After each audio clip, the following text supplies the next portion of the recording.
I wanted to talk about something so important, especially knowing a little bit about how stress works and how stress will scramble your value system and will not allow you to see clearly when it overwhelms you. But this stress could be mental, it could be physical, it could be something like a bad habit or addiction.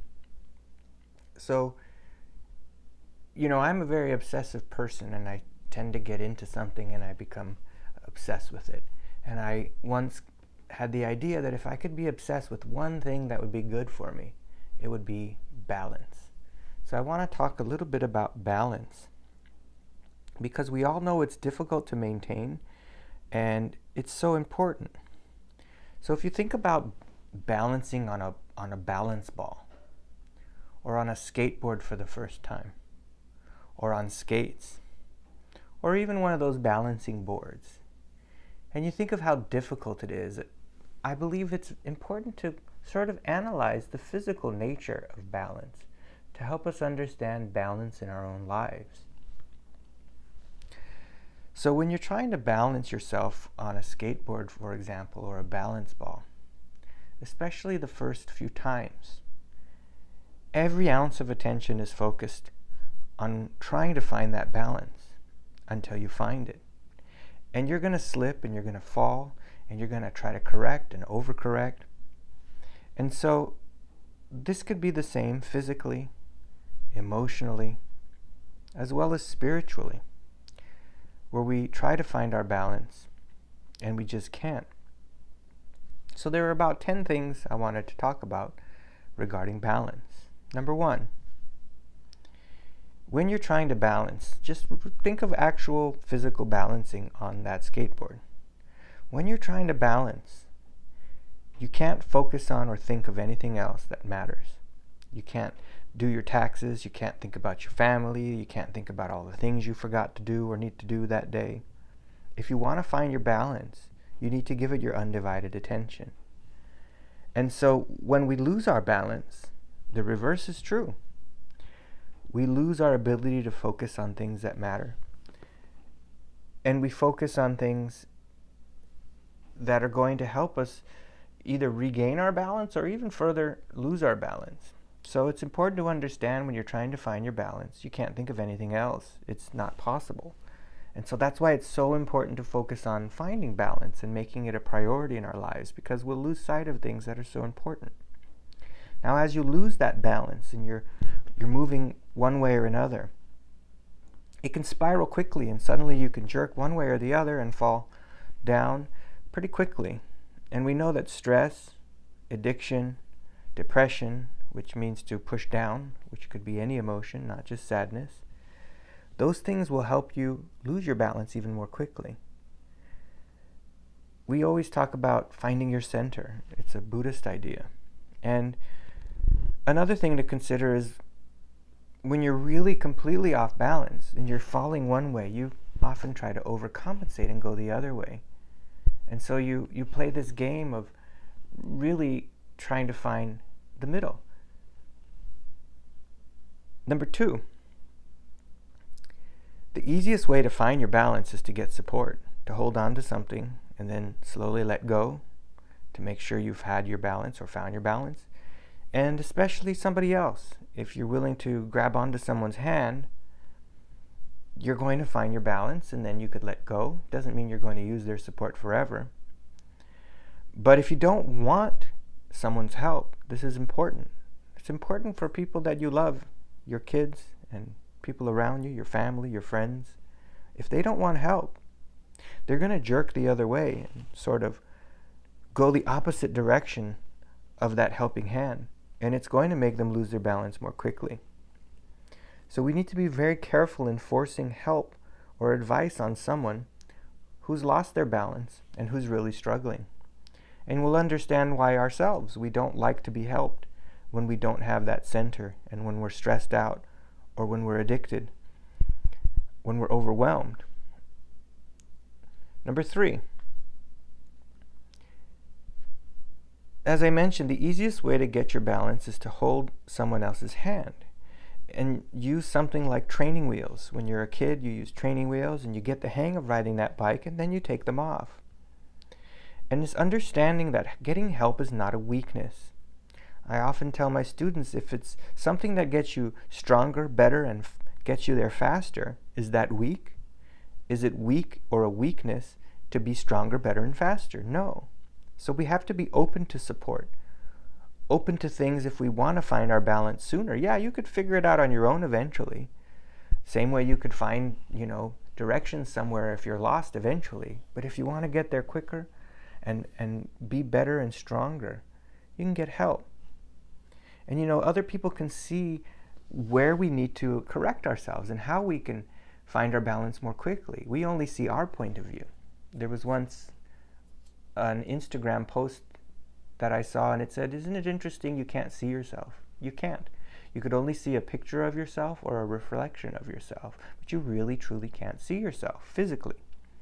And that's true. We can never see ourselves in the same entirety as other people. And every person sees us in a different way. Our family may see us one way, our coworkers another, our closest friends. So it's important to allow others to help us because they can see the perspective that we might be missing or we might not be able to see ourselves. Number 4, finding your balance means taking a moment to be still and to see where you are before changing or adjusting. When I used to take pictures in the garden with my macro lens that would zoom in real close, you could take a picture of an ant. I'd sit in the garden for a bit and I'd realize this whole world around me was moving around and I didn't notice it until I was there for a few moments and I was still. In Sanskrit, the word meditation, in the ancient language of Sanskrit, it means to take measure. And so when we meditate, what we really want to do is not, some people think, not think. That's not what we're doing. We're not trying to not think. We're trying to take measure. And that might mean breathing. That might mean letting your thoughts roam around and to see where your thoughts go. But we need to take the time to be still and meditate on where we are before we even try to make changes. So being still is something really important if you're going to ever find your balance. The goal is to find the middle way. Like if you think of a pendulum swinging, I feel like every several years I get in really good shape and really bad shape and don't take care of myself. And ideally we're not meant to swing one extreme to the other. We're trying to find our balance, our middle ground. The story of the Buddha was the story of trying to find balance. Siddhartha said, or it's said that Siddhartha heard a guitar string try to be tuned, and it was too loose, and it went meow, and then it was too tight, and it went meow, and it didn't sound right, and so you had to find just the right balance for harmony. So another word for balance is harmony. And harmony doesn't always mean exactly the middle. It's going to be different for every different situation. We need to learn to love ourselves, and I believe that love is this balance or this middle way. It's to do what's good for you and good for your nature. And there are things that are good for us, and there are things that are not good for us. In Greek or in the New Testament, they use the word for love, agape, which is compassion. It's nurturing. It's doing something that's good for someone, the way you would want to be as a parent for your child. Number 5, if you lose your balance long enough, you're going to become self-destructive. We tend to be hardest on ourselves. And in my other video, I talked about stress and how you can't see and think clearly because adrenaline and cortisol, stress hormone, is released, and the more of it that is released, the less you can actually think logically. You can't really stick to your value system if you value your health, if you value your religion. Your values get scrambled when you're too overwhelmed by stress or pain, addiction, or overwhelming emotion. We can destroy our health, our relationships, our commitments, our work. We can start or increase bad habits like drinking, doing drugs, even something like too many energy drinks or coffee, which stresses out our adrenal system. All of this will eventually have a long-term consequence, even if something like energy drinks might be a short-term solution. It can lead to sickness physically, mentally, depression, and not valuing the things that normally we would value, including at the extreme, when we're so depressed and overwhelmed, we might not even value our own life or the life or well-being of others. Doing these things is sort of like putting on a dirty Band-Aid. And that dirty Band-Aid might cover up the wound for a minute, but it'll eventually lead to an infection and festering and really, really dire consequences, like you could have a leg amputated if you allow it to get infected and fester. And so if you think of situations where you have mobs or mass hysteria, recently we had the January 6th riots, people are so overcome by stress, by fear, by anger, and these emotions, and they became off balance to the degree where they behaved in ways that I believe most of them wouldn't have acted under normal circumstances. That's why we say you're not being yourself. There's a famous Snickers commercial that you're not being yourself. When you're hangry, when you're hungry, you become angry. And they have different characters portrayed. Really, that can happen. You're not yourself, and it's almost really not your fault, because that's just the way that our physiology works. Stress will overwhelm our judgment and our values and our ability to think logically. Number 6, to measure or find your balance, like I said, you need to eventually be still. And if you can't be still, you're going to just keep rocking back and forth and losing your balance, or playing this game of trying to constantly fix things at the last minute, or get sick before you start taking care of yourself. So being still could be something physical. You can take time to meditate and just sit still. The word for Zen Buddhism comes from Zazen, which is sitting meditation. Historically, we know that being still is very important. In the Old Testament, God says, "Be still and know that I am." And so it could also be mentally, having time to be still mentally, not always having the music on and the video on and the television on, not constantly chattering out loud, or mental chatter that we have. Sometimes we could do this in nature. We can do it really anywhere. You can just sit still. But, we all know how powerful it could be to go outside, to go for a walk, and to calm our mind even if our body's moving. Think of measuring something. If you're going to take a ruler and measure how long a window is, or how long your coffee table is, if you're constantly moving the measuring tape, can you get an accurate measurement? You can't. So when we're moving, we can't really measure things. And if we're constantly moving physically and mentally, then we're never going to be able to even see some of the simple changes and solutions we can make. Number 7, if you can't focus on what matters when losing your balance, when you find that balance, you can start to see what matters more clearly. What I mean by that is, when you're losing your balance, you can't really focus on what matters around you. We said that already. You can't pay your taxes, you can't see what's important for your family, but you can't even see what's good for you. You sometimes could become frustrated and overwhelmed, and you just don't think straight. As we talked about in a previous video, your fight or flight, sometimes called fight, flight, or freeze, I like to call it your self-preservation mode, will kick in. You release stress hormones, and you begin to think less clearly and less logically. The danger of fight or flight is not only the physical health that comes under attack when you're under stress too long and releasing these hormones, but like we said, it could lead to destructive habits and ignoring yourself, your family, your friends, and all the things that are good. So you can't focus on what matters, but again, when you find support, sometimes taking that hand out. Some people find support for addiction through things like AA. Some people find support by letting people help them, which is something I struggle with a lot. Asking someone for help, even just talking to somebody, could give you a different perspective, even if it can't change a situation. So constant stress, like we said in my previous video, constant stress, frustration, anger, depression, addiction will scramble your value system. You could be Mother Teresa and be the best Christian or Catholic or Jew or Hindu or any religion. Just be a great person, but you could find yourself not being that same person anymore. So we shouldn't be afraid of reaching out for help, even temporarily, to allow us to start to see more clearly. Number 8, do things that'll balance you to help find your balance. Things that are nurturing, things that are good for you. There's a famous quote that says, be around beautiful things and the things that make you feel alive. So you need to take time for yourself. It's not selfish. I find that the more loving and caring a person is, the less they take care of themselves.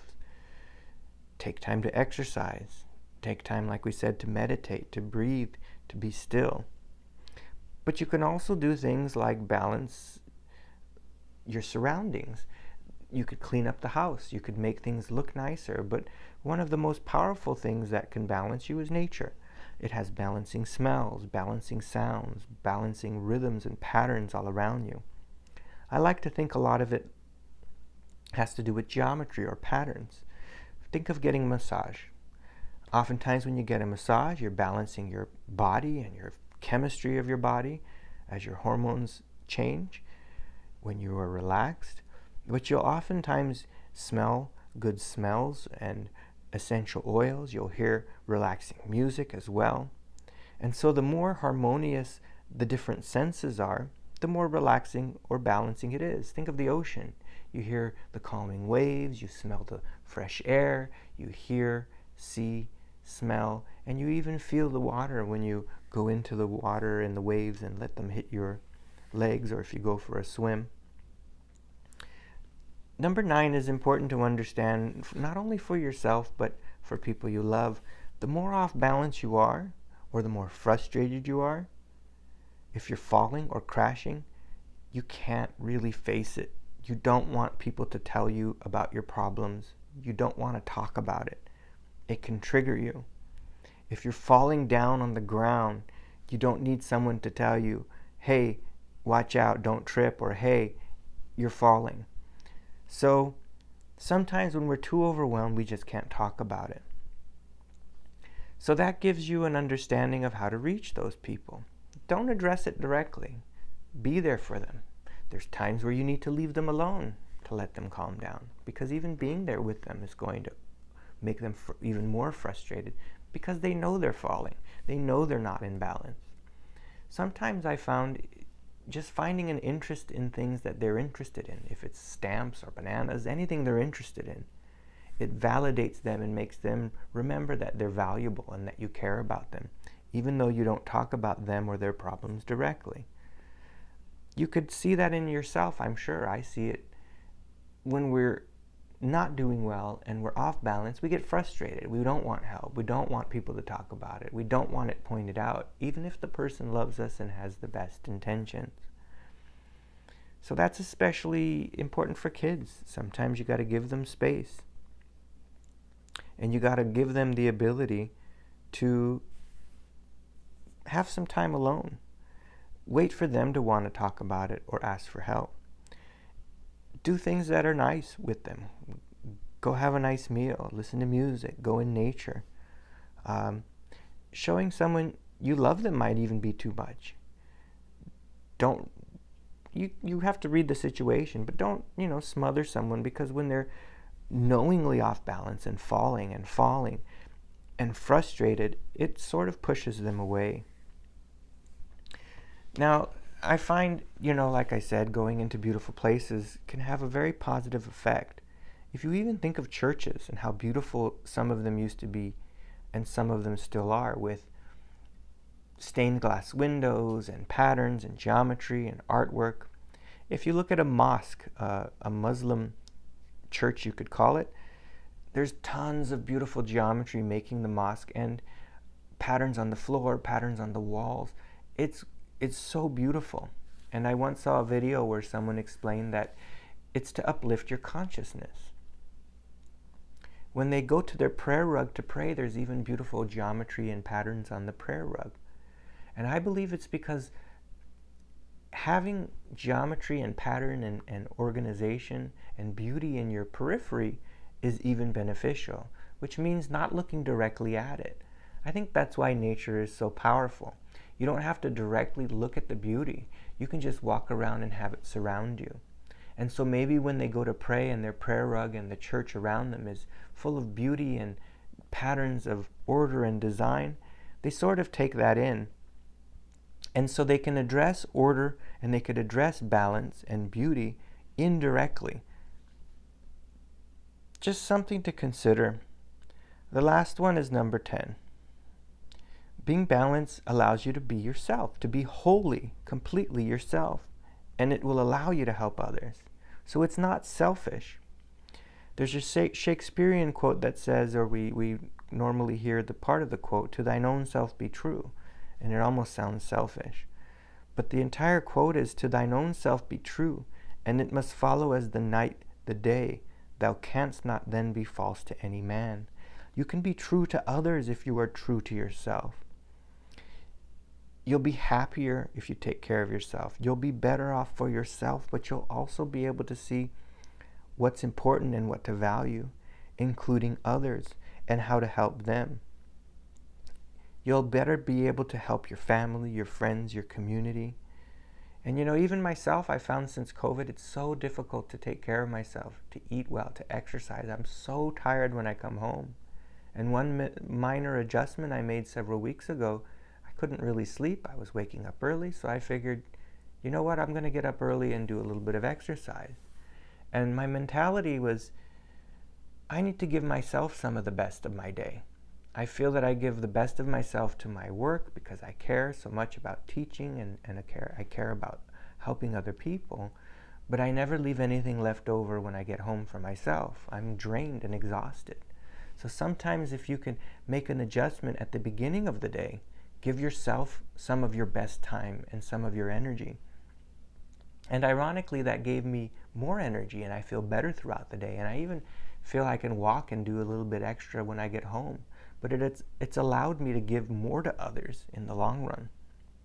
So it's a long-term investment and a long-term gain that we're going to see. They say if you want to change the world, you have to change yourself. And in a lot of ways, that's true. You can change the world if you change yourself and take care of yourself. But if you don't take care of yourself, you can't change the world and you feel miserable and it just becomes this spiral where things get worse and worse. And it's important to remember again, when you're struggling, you don't have to change things around you by yourself. And when you're struggling and off balance, you can't really change anything. So don't feel any hesitation to reach out for help and to allow others to help you because they love you. Balance has a lot to do with love. And when you love someone and yourself, you want balance. You want them to have basic needs. You want them to have safety and security physically and mentally. I feel like in America we don't have wars, but a lot of us don't feel this mental and spiritual security that we really deserve and should have. You want education and to learn and know and see how things work and to know about yourself, and you want opportunities. You want to give someone else these things if you love them, but you deserve them yourself. You want others to be happy and healthy and have everything they need and to live out their potential and do things that make them gratified and joyful and things that allow them to grow in positive ways. It sounds basic, but the best of us, especially me, forget. We forget the basics because, again, when you're too stressed, you can't even think clearly. It's the science behind how it works. You're not yourself. When you're in pain, when you're overwhelmed, when you're too stressed or addicted, your value system gets scrambled and your ability to see straight gets scrambles. So as parents and teachers and just good citizens, it's important to take care of ourselves for the betterment of others. And loving and taking care of others can only be done when we love and take care of ourselves. So we have to find our balance. And once you do have a balance, you see what people can do on skateboards. You can talk to people on the phone and eat and do all these things at the same time once you have your balance.